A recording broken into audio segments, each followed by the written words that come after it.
Thank you so much. First of all, that class was amazing. Just start and tell us about yourself. Sure, Karen. Firstly, you're welcome, most welcome for the class and into India as well. Glad we're having this conversation. Well, I was born here in Bangalore, so we're very much a Bangalorean. Educated as an engineer, but didn't pursue that for very long. Took a break to formally educate myself in yoga. Even though I've been practicing, but there was need to spend some time, quality time in formally getting introduced to yoga. So I took a break from work, from life in a city, and went on to do a master's course in yoga, a 2 years master's course. Who did you do that master's course with? This is Swami Satyananda Yoga University. There's a university up north in India, and so I was there for 2 years. Interestingly, at that time it was more to run away from the chaos, from the urban city and demands of work and the challenges of being, just getting on to work after education, making a life for yourself. It was more to run away from all of that, and I thought it was a good idea to run away, and yoga is a good excuse. But I realized as we went through the course and towards the end of it that I could easily go back to what I was doing. The very thing I hated and I wanted to run away, I could go back because yoga prepared me. So yoga is not about running away, but yoga could actually prepare you to come back and face any situation. There I was, I finished my master's and came back to Bangalore. But I couldn't make a living out of being a yoga teacher back then. How did you start yoga? Because you were an engineer, you were going to engineering school. Yeah. Very smart to go to engineering school. So how did you get into that first yoga class? Yeah, well, yoga as a practice, I did quite a bit of practice with my dad at home, and we had a little bit of that in school as well, but more at home, I would say. So has been, had that experience with me, and I was looking for an alternative. What can help me overcome this stress of a new job or finding a job and adapting to a modern city, a growing population, everything that comes with it. That's when I probably remembered that experience I liked, that experience that I had, I liked. Maybe that has some answers to what I'm looking for, and so which is why I had to take up yoga, and full time. I didn't want to do it. Well, I'll continue my job on the weekends. I'll do some yoga. Well, I had that option. Maybe I was a little crazy to just say, no, I'm going to take a break completely, go into it completely, and so left home, left Bangalore. And how did your parents feel about that? Oh well, parents, friends, everybody. It was unheard of for you to take a break and to go and do yoga. And then, I mean, if I'd taken a break to do my master's in engineering, understandable, because yes, I was investing in my life ahead. But yoga, people back then and even now, it is not a job that you do to make a living. It is something that you teach. By the way, I know a little yoga, I'll teach you some yoga. You need yoga, I'll help you with it. But not make a living out of it. Right. So people were obviously, my parents, friends were not really used to the idea that I mean, even though I didn't have the idea of making a living out of yoga, the point was I was taking a break, a 2-year break from yoga. But the understanding was when I come back from there, what will I do? How can I use that yoga knowledge into making a living, having a family and having children and all that? Right. So yes, they were not so much into that idea of taking a break to learn yoga. I mean, you're free to practice yoga once in a while, but not taking a break, completely going off what you're doing. But I think I was very clear. I wanted to do this my way. Right. So it did take a chance against all of their advice that not to go there. And I'm glad I did because. What was your first job? Did you start teaching right away and here in Bangalore when you came back, or? This was a 2 years course, and I used to teach while I was at the university itself. I had opportunities to teach while in the second year of the program. I was given the role to teach a few classes, teach guests who come in, and lectures also. And so it was a part of my master's. And then the very next obvious step would be to continue that. You enjoy doing that, and you're appreciated. And so you spend 2 years, so you know that you have a lot of things to share. Right. And so it was very quite natural for me to go ahead and teach, even though, like I said, I couldn't make a living out of it. But yes, I did teach, and mostly the office people. I went into offices to teach yoga, and then I used to teach in small groups as well. But the concept of yoga studios was not there. And what year was this? This was around 2005. And there still wasn't that many yoga studios in Bangalore? No. Oh. There were yoga classes running out of schools, college halls, or big halls, like wedding hall. Oh, okay. The yoga classes happening in these places, or at home. Someone had space and they could have this yoga class running, but not yoga studios like we see it now. Wow. Yes. And so now, where are you teaching? Soon after I came back, I had to travel out of India. Like I said, couldn't make a living out of it. So I went eastward, went to Bangkok, Kuala Lumpur, Sri Lanka. I was there for some time teaching yoga. There, studios was more an old concept there by then, and then there were studios that offered jobs for yoga teachers from India, especially. From India, yes, the real deal. Yeah.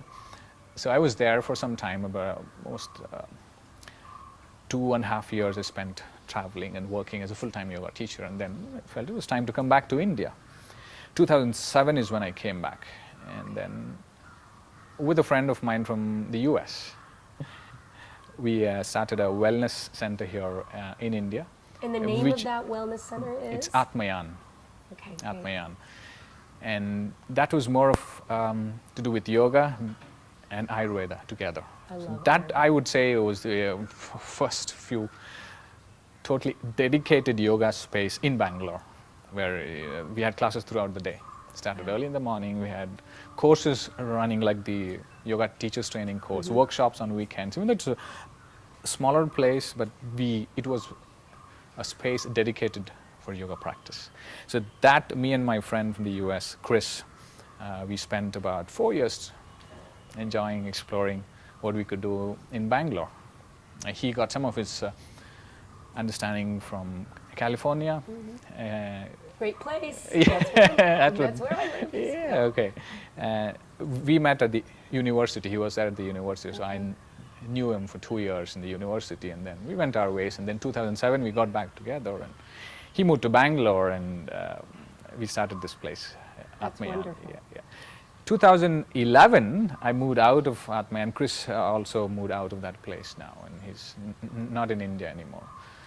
And then, well, I had to start something else. Now I want to set up a proper, in a sense, like a yoga studio, or a proper yoga studio.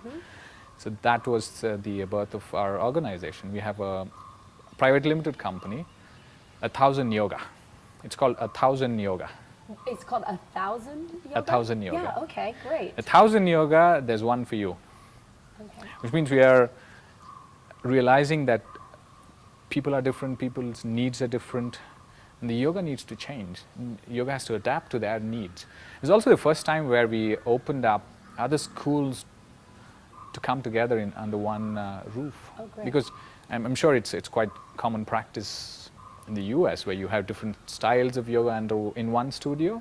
Even though there are Ashtanga only studios, there are Iyengar only studios, Anusara only studios, but there are places where you get both and all under of that. one umbrella. That's right, Absolutely. That's right. Yeah. So very idea that we had to bring different schools together, just why the name 1,000 Yoga, there's one for you. Right. And that is 2011, so it's going to be 4 years in April. Oh, great. Great. And that's in Bangalore. In Bangalore, yes. So I want to ask you a few questions. Now we're on the topic of, you talked a little bit about the US, and how do you feel about the modern yoga and how it's a $27 billion business in the United States. Okay. That's what I read. And some people feel like that the modern yoga is a little bit of an insult to the old traditional India. I think we talked about this before. There was it's called the Hindu American Federation. Okay. And they started a campaign about a year ago about, let's take back our yoga. Let's take, reclaim it as ours. How do you feel about that? I mean, modern India versus traditional modern yoga, and where does that have its place? Well, I personally have not been to the US, so I don't know about the very ground realities of it. But I have friends, I have people who travel to India, students who come from the US, and I get to read and watch videos all the time on TV, yoga journals and internet, and so quite a bit. But in spite of all of that, I would say I wouldn't strongly comment on anything that's happening in the US unless I am there, I'm in the middle of all of that and experience that culture to actually say what's happening to yoga. So it will be foolish of me to comment on what's happening in the US from here, being only in India. So I would say whatever I am about to say is my limited understanding of what's happening there. What I feel is, isn't it a good thing that people are claiming yoga is theirs? Everybody wants to claim yoga is theirs, and they have a right to practice yoga. I see that as a more positive side of it, because nobody was interested in yoga all these years. And now everybody wants to claim a piece of the pie. It's a fantastic. I think you should go ahead and do that, as long as you're being as close as we could be to the core essence of yoga.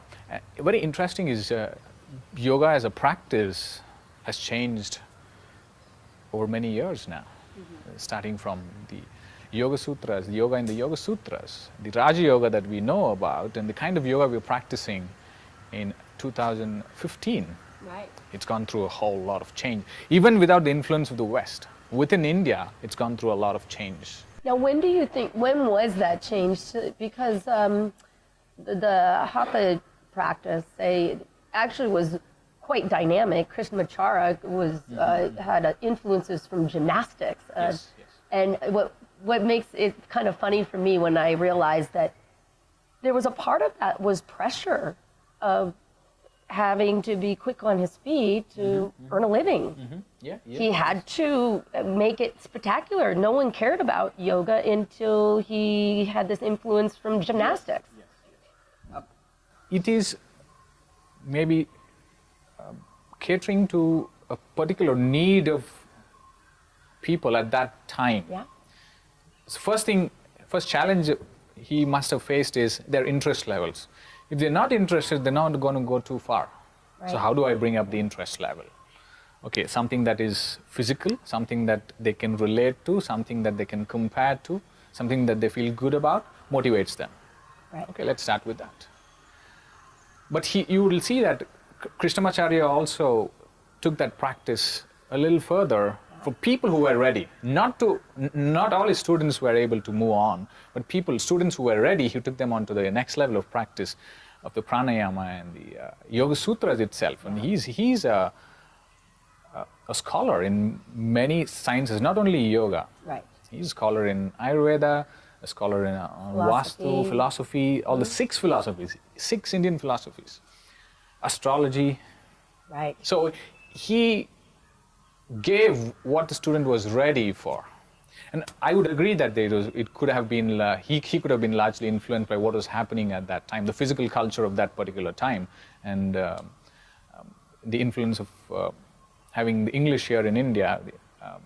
To make it interesting, but to get, I kind of compare that with sometimes the very aggressive physical power yoga that happens in the United States.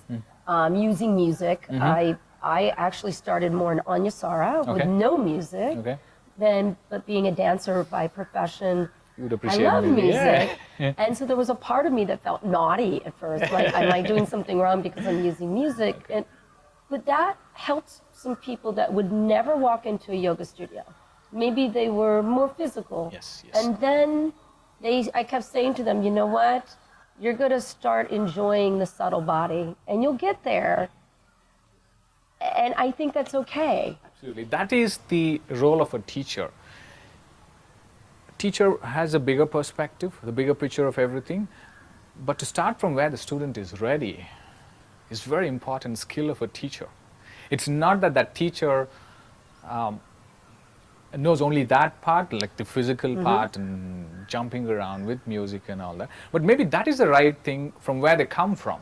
They come from a certain culture, certain activity, certain age group where that is something that they can relate to. So teacher, a good teacher would start from there, pick up from there, but the good teacher will also lead them out of it or towards the right path. Right. As you like you were saying, now is the time to not listen to music. Now is the time to listen to your breath. Now is the time to listen to what's happening inside. So you put it right when you say that the teacher guides you.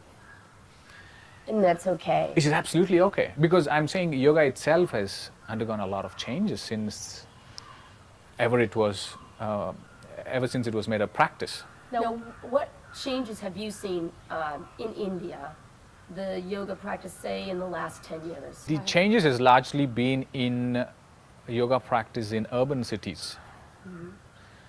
The internet and the TVs and the videos that we have has built awareness of yoga in the urban cities, and they felt that there's a need for yoga for physical health and mostly to overcome stress, to cope with their busy urban life.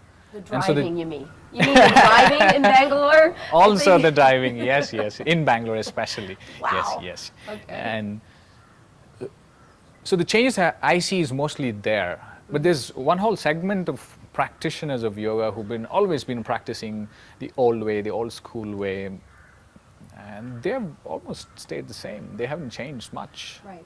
But they're not seen on the mainstream of videos and the internet that we see. They're not even the ones who would proclaim and run courses and workshops and seminars on yoga. They are continuing their practice.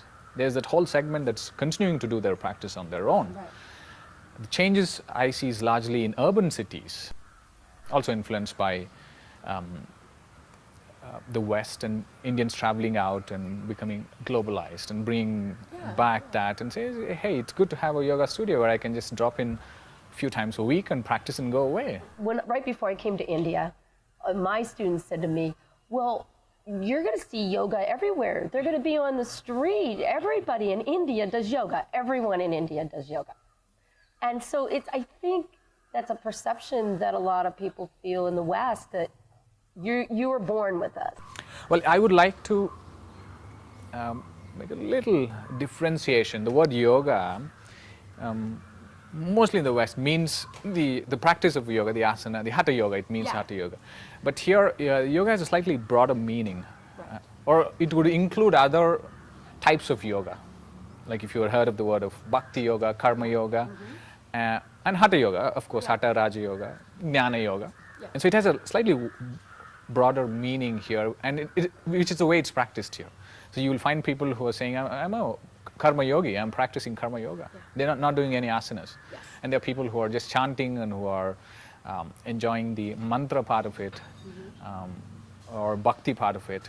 And so it's a slightly wider aspect, so which is why you will not see studios where only bhakti yoga is practiced. Bhakti yoga is practiced at home or in temples or anytime you find. And karma yoga is as you work, whatever your job is, you go about doing that work in a karma yoga attitude. So there's no place to practice that one, except for the hatha yogas. Hatha yoga needs a place, or at least that's the way we're practicing now, in a group, in a dedicated space. So what is, as far as like the most popular yoga? If you ask me what is the most popular style of yoga, the modern forms of the vinyasas and the power yogas and the hot yogas are interesting to most people.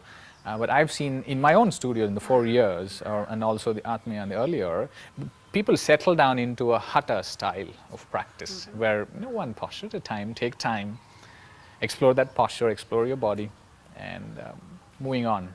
It's a gentle pace and pace that suits you that day. That's what most people settle down into, even though they could start with a power yoga, being excited about power yoga, excited about the flow, the vinyasa, and eventually overcoming the injury part and settling down into what practice, the best practice for their bodies, for their age, for their needs, is Hatha style. So that I would see is the most popular or most needed. When I say Hatha, I'm also including the asana part. Pranayama is a big part here as well in India, yes. And some have the idea that yoga is about pranayama also. So I was going to ask you about now, this whole concept, when we talked about the Hindu American Foundation, Yes. the whole campaign, Taking Back. In India, even the government now has stepped in, created National Yoga Day, which is amazing, and this is just new. Yeah, it's a World Yoga Day, and it was is it World Yoga Day, in alignment with what's been practiced across. So it was passed in the UN, saying that we'll adapt this day, June 21st, as the World Yoga Day. And of course, India takes pride in saying, okay, India yoga is ours, and so Indian Prime Minister had to initiate this, and yes, we have the World Yoga Day on June 21st. Yes. Yeah. And so how does that make you feel? Well, I think it's good for the awareness part of it, and even waking up to it, especially for Indians, to wake up to see that people across the world are appreciating what yoga could do to them, in spite of coming from different cultures and languages and religions.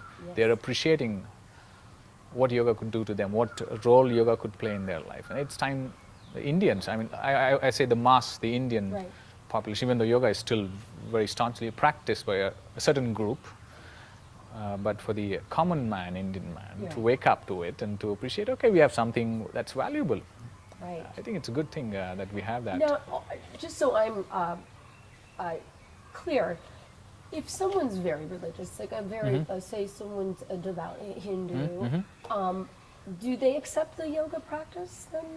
Yes, there has been a certain marriage of the yoga practices into the religion, the Hindu religion, into the Jain practices as well. And so it is practiced to some extent as part of the religion. The yoga practice is part of the religion, rituals which people practice. Only now we are differentiating that yoga is more spiritual, it's nothing to do with religion, but it's taken so much years of going together, so it's very difficult to differentiate or maybe tear them apart and say this is yoga and this is Hinduism. Because Hinduism as a religion also promoted spirituality more than anything else, more than any god, or those concepts were used to instill spirituality. So it accepted everything that could help grow spirituality. So yoga was open, accepted with open arms and said, okay, please let's include this in our practice. And so you find that it is quite a good match and very difficult to separate them out. So when we come to, this is the question that I always get, is yoga a religion? And I say that it's a philosophy, it's a science that can be applied to any faith. Yes. It is. Well, it all depends on if you have to go back to define the word religion itself, and then taking up from there would be a long conversation. I think it's not the right one here. But simply put, let's say we'll see religion as something that you subscribe to, something that's making you a better person, growing spiritually. If you use that definition, yes, yoga could be a religion in itself, not under any umbrella. It could be a religion itself because it has everything that could make you do all of this, make you feel secure, acknowledge what's been given to you, also grow as a person, as a personality. On the other hand, is it logical enough, scientific enough to be classified as a science only? Yes, it is. It is. It can stand its own. It has enough practices, it has enough understanding, enough logic, reason put into it, and it has explored all aspects of ourself, the physical body, the subtle bodies, So which means it could cater to any kind of need of ourself. So it could simply fall in any category you want. You want to put it under religion, you want to put it under science, where you could experiment and prove certain things right or wrong. Yes, it could work really well, is what I think. When we talk about religion, and the idea that yoga can stand on its own. And so what's really important is that what I want people to understand, that the whole world can study and have this gift. I really believe it's a gift. And they don't have to be afraid that it's a path to being Hindu or being Buddhist. And so I think you have a lot of great leaders, spiritual leaders, that maybe believe they're Christians or a different type of religion, and they believe that this might be the path that is, you'll become Hindu. The way I understand it, and then I would love to hear what you think, is that because its roots come from these old texts, that's where they understand that that's the root, right? But for me, a lot of different types of religions and beliefs came from these same texts. So I really want all of my students to come in and feel like this is a gift. This is for you. And no matter if you're Christian, Buddhist, Muslim, Judaism, that you can, this is your gift. And so I would love your insight on that. Yes. When we say yoga practices, they're starting from the body, which means there's quite a bit of emphasis laid on building the fundamentals. Even when you talk about a religion, there are certain fundamentals over which religious faith is built on. There are certain fundamentals. At least, do you have to be sane to even accept faith, right? You have to be at least sane in your head. So there is that certain fundamental. A healthy body is required for you to, even proclaim your faith. You're a healthy person, both mentally and physically. So there is that fundamental need even before you proclaim something or you claim something or subscribe to something. Same here. Yoga builds the fundamental. I get to know more about my body. I get to know more about my mind. I get to know more about what I like and what I don't like, what kind of a person I am, what kind of a personality I am, what do I lean towards when it comes to making choices. That fundamental understanding of ourselves is very much the part of yoga practice, which means it starts from there. It's not jumping into a certain acceptance of a certain philosophy or faith. It starts with getting to know about ourselves, which means this same understanding could apply to anything you want to be. Say you want to be a person who runs a business. If I have to run a business, I need to first know my strengths. I need to know who I am. I need to be in a state of mind where I understand what this business requires. How can I grow this business? And so I can be practicing yoga, and I can use this foundation to build my business. I can be practicing this yoga to build my ability of being a parent. I could be practicing this yoga to be an astronomer, to know about the expansive world. But all of that, there is certain fundamental understanding, abilities required, which is what yoga is building. So I would agree with you that this foundation that yoga gives you is fantastic. And you will be free to make your choice as to what you want to do out of it and what you want to build from there. So it could be used for any religious practice, I would say in the terms of your involvement, your experience could be enhanced no matter what kind of religion you are practicing. That experience could be enhanced. You're a more efficient being now, which is what it says, which is what it is meant to be. So I would agree that it could be useful for anybody who wants to come in to be a better person, and then they make a choice of what they want to do with that better being. I want to ask you, if you were the Prime Minister for the day and able to make a law or create something for India, is there anything that you would like to be able to do? My understanding of what a Prime Minister's role is, an administrative role, is to have the basic things in place, not to dictate what people should be doing or not doing, but to have the basic things in place where we could express ourselves more efficiently, I'll use that word again, and more naturally, spontaneously. So which means an administrator's job is to have the basic things in place, and I would say Prime Minister needs to do just that and not interfere in any other things. Ah, and who's your hero? If you have a hero, who's your hero? Hero, obviously, my own guru is my hero because one thing is I'm working hard at what he's asked me to do.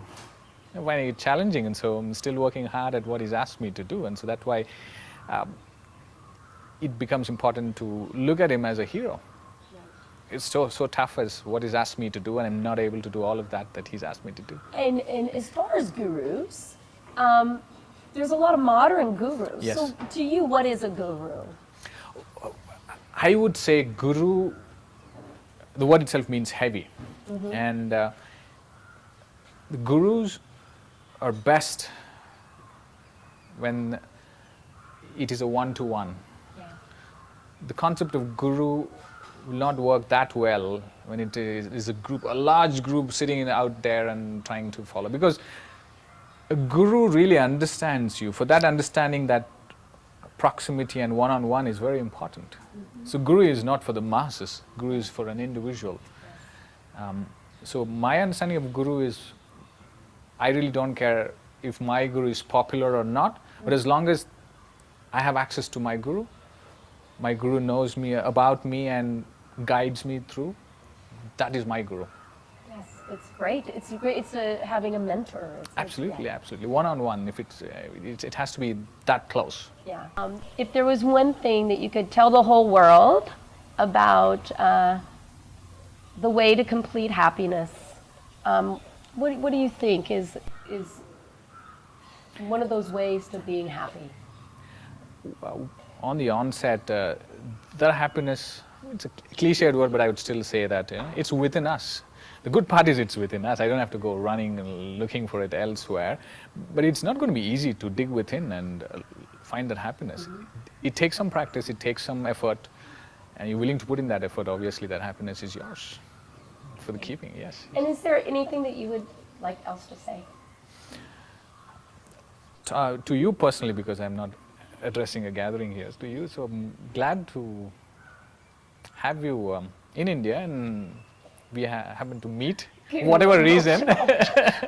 You have to understand, this whole idea of being here, I've wanted to come here for so long, and I just, just doing one breath and raising my hands up, doing, standing in Tadasana or just laying in Shavasana here has been so amazing. And I thank you so much. I don't know why I got a little like. There's a reason. There's a reason. So it's not just coincidence that we are meeting. Yes.